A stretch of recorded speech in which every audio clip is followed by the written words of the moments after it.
शिरपूर तालुक्याला गारपिटीनं झोडपून काढलंय। शिरपूर तालुक्यातील भाटपुरा या भागात सोसाट्याच्या वाऱ्यासह अवकाळी पावसाची जोरदार हजेरी बघायला मिळाली। भाटपुरा, अजनाड, सावेर या भागात गारपिटीनं प्रचंड नुकसान केलं। अवकाळी पावसामुळे केळी, पपई, गहू पिकाचं अतोनात नुकसान झालंय। गारपिटीनंतर बहुतांश ठिकाणी बर्फाची चादर पसरली, त्याची दृश्य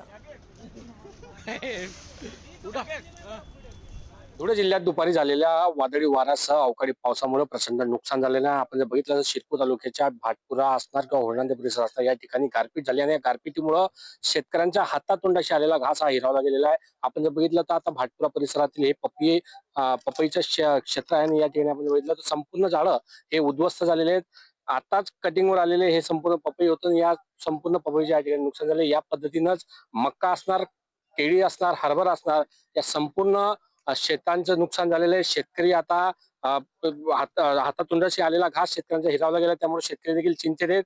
गारपीट मोठ्या प्रमाणात झाली, तब्बल 20 मिनिटं गारपीट झाली आणि या गारपिटीमुळे संपूर्ण नुकसानीचं या ठिकाणी यांना नुकसान सहन करावं लागले। सोबत वादळी वारा देखील होता आणि यामुळे आता कुठेतरी प्रशासनानं या ठिकाणी यावं, प्रशासनानं आमच्याकडे लक्ष द्यावं अशी मागणी या ठिकाणी येथील शेतकऱ्यांकडून करण्यात येत आहे। अमोल राजपूत, पुढारी न्यूज।